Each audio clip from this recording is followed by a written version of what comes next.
Hey there, super friends. It's Joey with Last Point Gaming. Today is Tuesday, February 27th, 2018.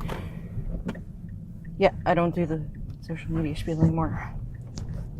Okay, so my back's not really better so much as, like, I set an alarm on my phone to remind me to get up every half an hour and either go get coffee or water or go hassle somebody in person about something I was going to email them about, or whatever. But it helps because when in one position too long is when things get real bad.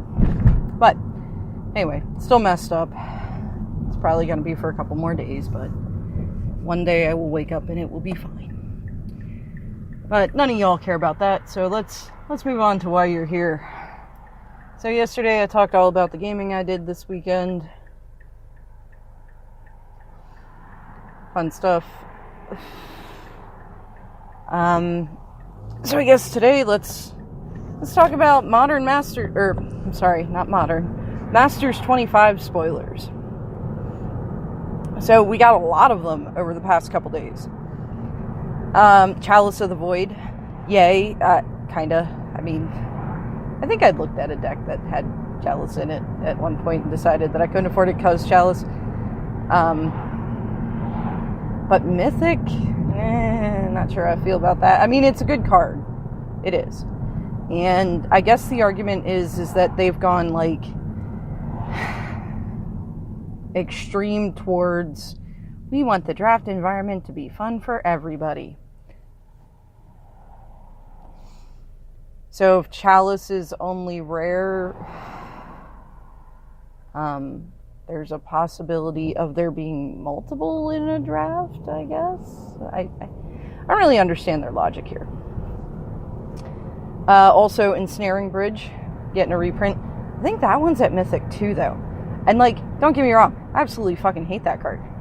I would be overjoyed to hear it was banned for a hot minute, and then it would dawn on me that it's not a wise move. Yeah, I hate that card. It's a rough card for me to get around because I always play creature-based decks. So,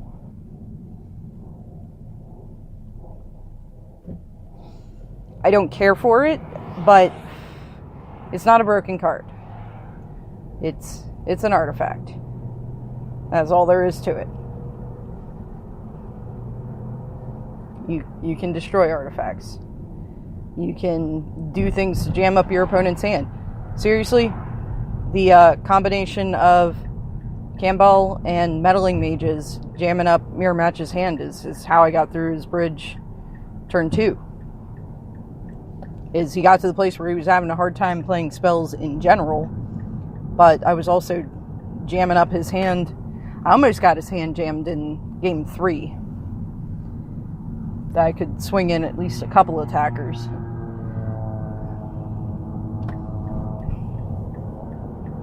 So I mean, there are ways to work around that. It is a very good card against a large portion of the field because a large portion of the field kills via damage. Lantern Control is like the only mill deck out there. The only, like, tier mill deck out there. I'm sure people have fun jank combos with mill, and I'm sure they're super fun and everything. I'm not knocking them, but you're not going to see them in top 8s of major events. You're not going to see them in featured matches of major events.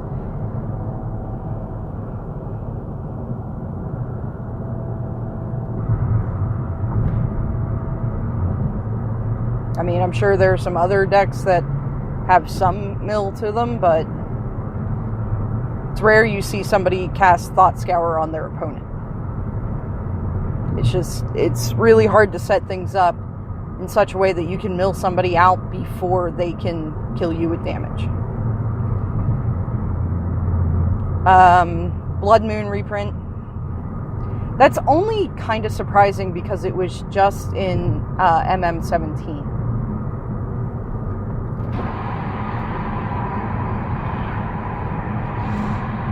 It's another card that I hate, but That's okay. It's okay. Because it's not really format warping. Let's hear. What else do we got that looks fun?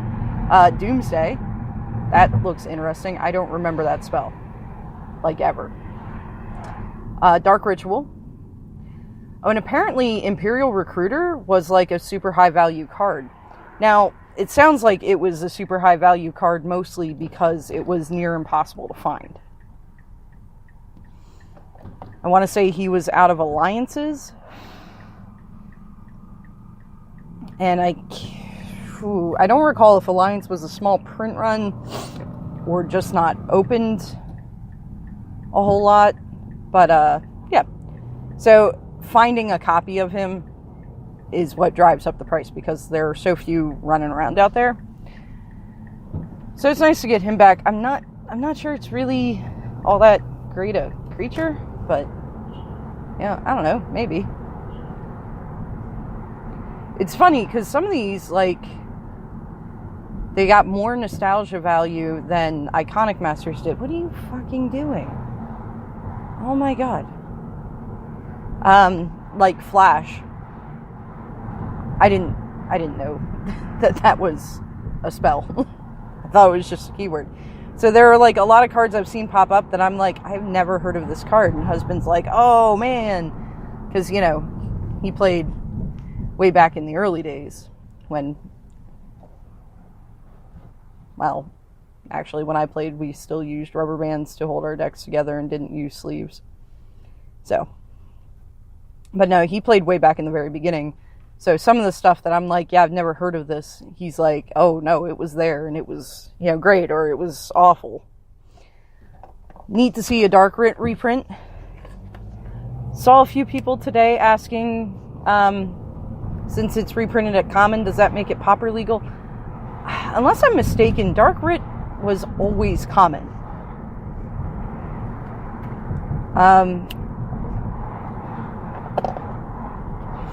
I used to have a bunch of them. I thought it was new art for Dark Writ because I'd never seen a Dark Writ with that art, but apparently it's not. Apparently it's the art they've been using since 5th edition. So, last night on Twitter I posed the question, you know, does anybody else wonder why some cards get new art and some cards they keep the original? And it sounds like, based on a completely different conversation I was involved in the MTGO Traders Discord, what has a lot of weight in determining that is, if you'll notice, older cards, you'll see the artist's signature in the artwork on the card, whereas newer cards, the artist's signature isn't in the artwork, they have a byline at the bottom. And that's the big difference. Is originally Wizards like licensed that artwork from them for that use, but the artist maintained the copyright. And starting, I don't know at what point it started. I want to say it might have even been like 8th edition. They changed it so that now WotC got the copyright for the art, but the artist was credited as the creator. Which is why, like, when they're doing first-time reprints of, like, really old cards, they almost always have new artwork. Well, it must have been before that, then, because the Dark Writ art looks like 5th edition is when they started using that. So it must have been, like, back then when they changed it, either that or, you know, whoever gave them the copyright or something like that. It's a legal thing, basically. It's what it comes down to. And I mean, I'm sure some things, especially like the real old art, because, you know, this whole like not having suggestive art thing is just in the last couple years. Way back, I mean, go look at Fire Elemental, like the original artwork for Fire Elemental. It's a naked woman made of fire. The original Sylvan Scrying, or no, not Sylvan Scrying. Is it? No, it's not Silver Scrying. I can't remember the card name now. It's like Bound to Earth or something like that, or Earthbound. Earthbind. And the imagery was a fairy in like vine rope tethered to the ground. A lot of people like to alter this into kind of a bondage piece of artwork. And WotC doesn't do things like that anymore. And I get it. It was a different time. You know, I've talked about this before. How way back then, the like...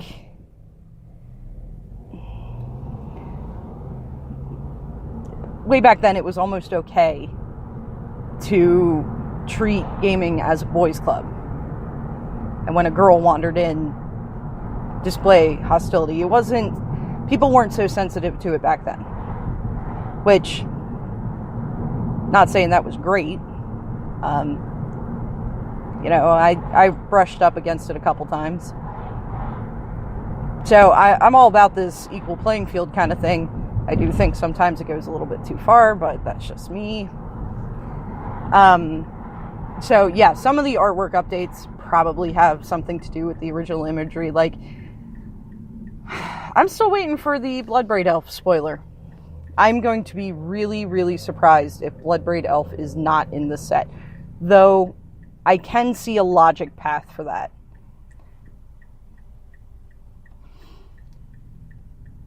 You know, the thought is Jace was unbanned to sell packs of Masters 25. This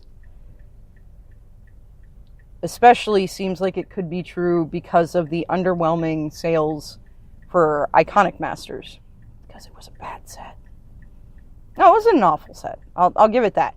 There have definitely been worse sets than Iconic Masters. But for this set that was super hyped up and everything, it was somewhat underwhelming. And there are other factors that contributed to that the sales of that set being pretty fucking bad. But in any case, there's a largely accepted theory that Jace was unbanned simply as a cash grab to sell packs. So logic dictates that if that's the case, Bloodbraid Elf is in this set.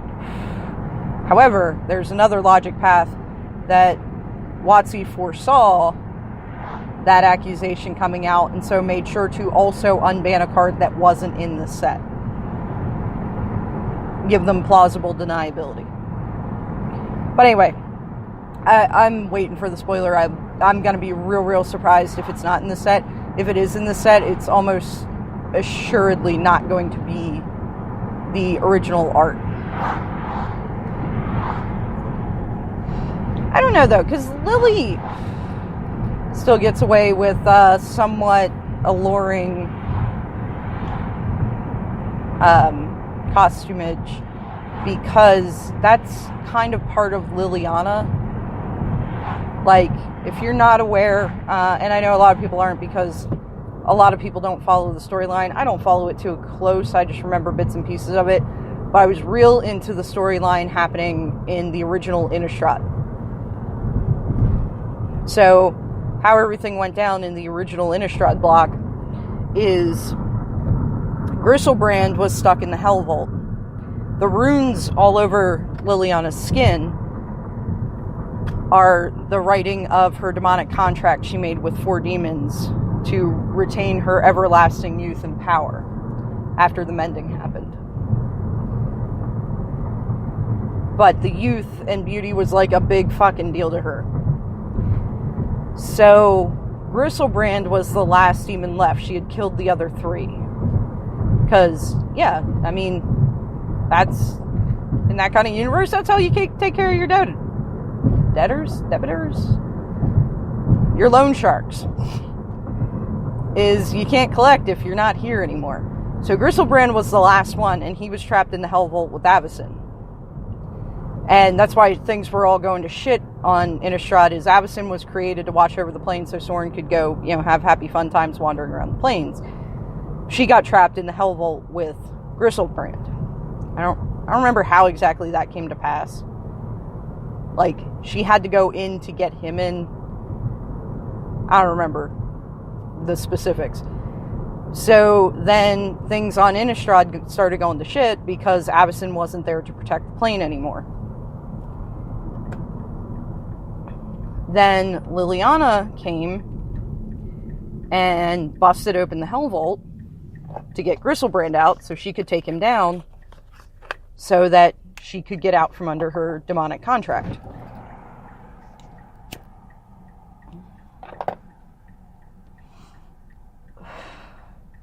And in doing so,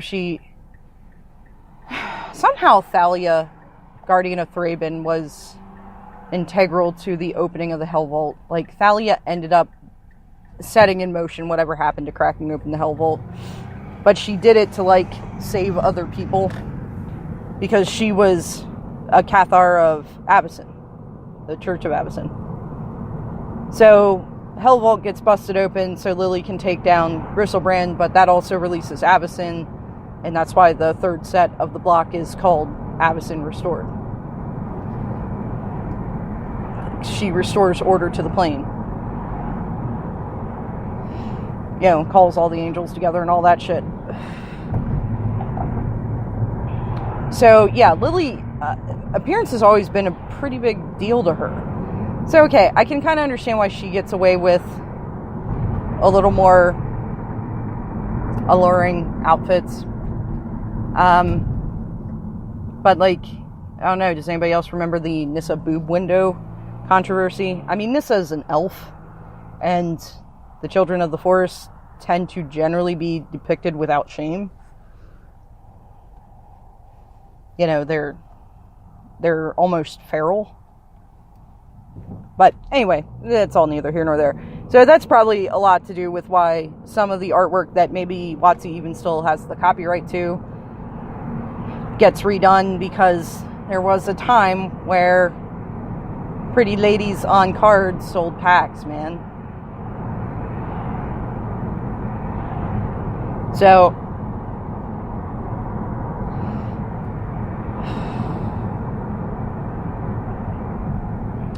anyway, I don't know how I got all on that path.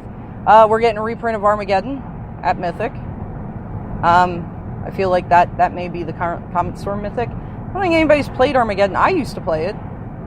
In, like, my casual deck I played, you know, at the end of the school day with the guys in my shop out at TAG. But, yeah, it's not a very much played card. That's what... You know, Rudy predicted this set would be, you know, just amazeballs, and I kind of said the whole time, I don't think so. I think it's going to follow the usual ratio. There are going to be a handful of bait cards that everybody wants and nobody wants to pay the secondary market price on, that are going to sell some packs because, you know, hey, we all like to play the lottery, right? And the ratio is going to be about the same as Iconic Masters, as far as good cards versus absolute shit. I really hate when they put really shitty cards in the Mythic slot.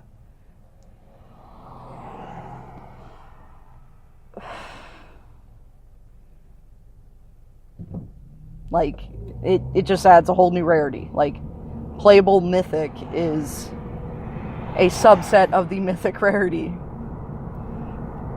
And we have gotten some kind of garbage stuff in there already. I mean, you fill the commons and uncommon slots with a lot of chaff. Okay, I can get that. You know, you got to put a bunch of them to keep your pack ratios okay. And, you know, you got to pick a bunch of cards to stick in those slots. Alright, some of them are going to be kind of crap. But they're commons. You get like 8 of them in a pack. Cool, fine. But I feel like if they pack the rares and mythics, and I'm not saying that every rare and mythic has to be like a $20+ card in the secondary market, but stop putting shit in that slot that nobody ever asked to be reprinted. Especially the mythic slots. That is incredibly frustrating. When you see that flash of orange, and then you look at it and you're like, great, fucking Comet Storm. Awesome.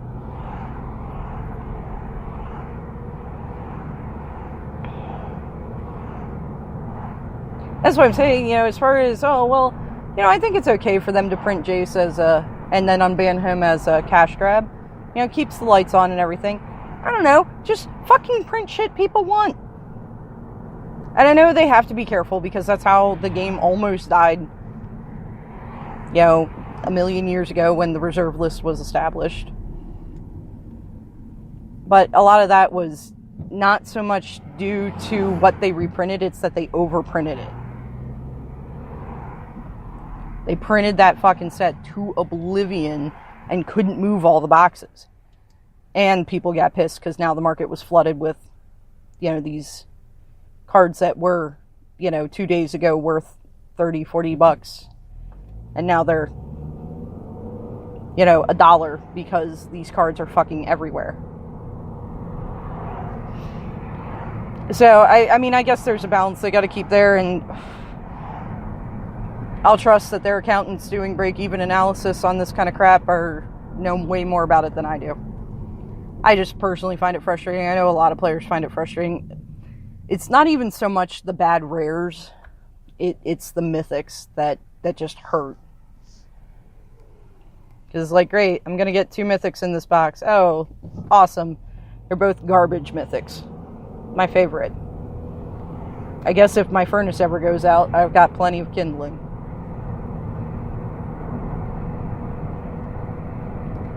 But, I like the watermark thing they're doing, by the way. I think that's awesome. And I think it's way better than what they did back in Chronicles, where they gave them the same set symbol, because it confuses a lot of people. Like, I know I talked a while ago, like a long time back, about we had bought stuff from this Little Monsters auction.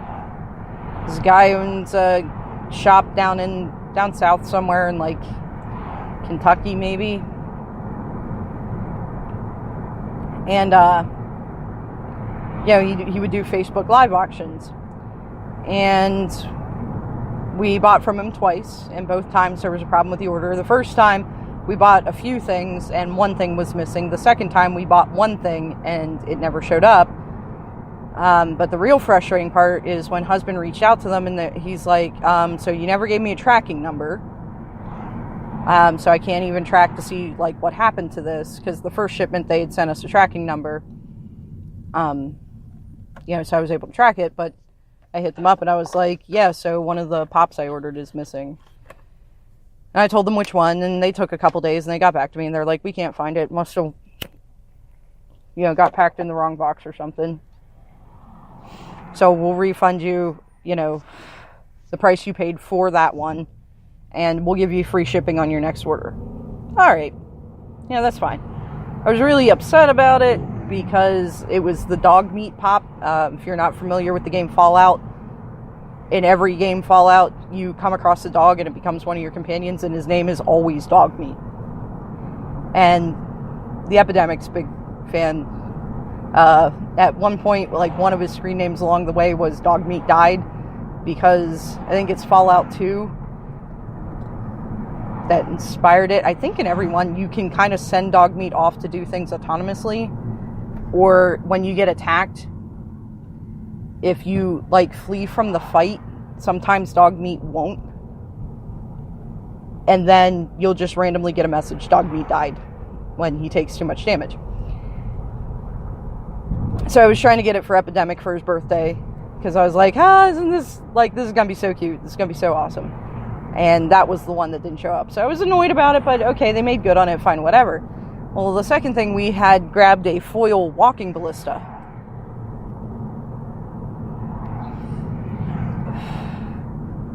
So, yeah, we were kind of excited about that. Like, 2.5 weeks later, the thing never showed up, so he contacted them and was like, so last time it didn't take that long for this stuff to get here. And you never sent me a tracking number, so I can't track it or anything. You know, what's going on with this? Can you look up the tracking, find out where the hell this thing is? And at first, they were very responsive and involved in conversation with him, and then they just stopped answering his message. You know, because they're like, all right, well, let's look into it. We'll get back to you. 3 days later, he hadn't heard back from them, so he pinged them again. He's like, so what's going on with this? No answer. He hits them up every day for like another 3-4 days. No answer. So we ended up filing a dispute with our bank for the charge. because we never received product.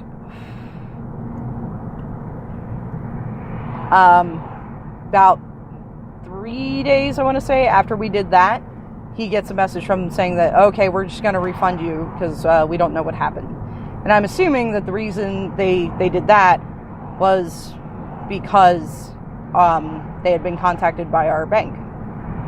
In any case, long story short with him, one of the things husband noticed, because husband used to watch his auctions all the time, because he found the guy kind of funny, but he would frequently be showing cards and saying, hey, this is an Arabian Nights, whatever, and husband would be like, that's not Arabian Nights, that's Chronicles.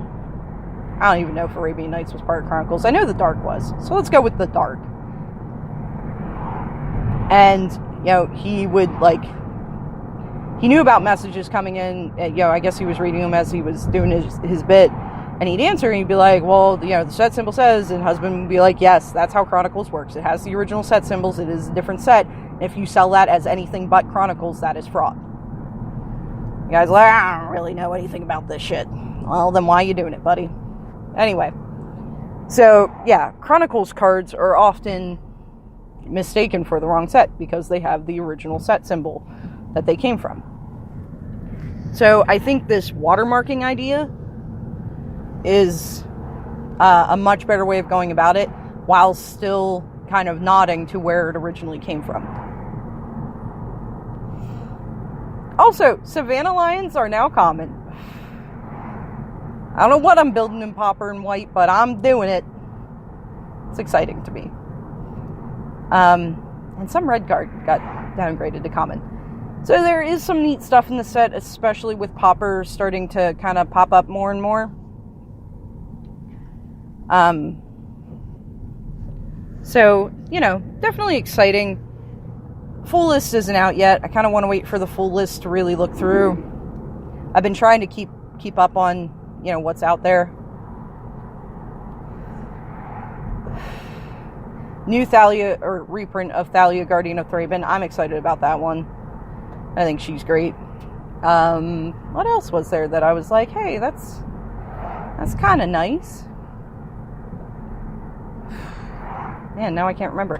But anyway, yeah, I'll try to keep updating on, spoilers of note I see. But I still wouldn't hold my breath for this set to be great.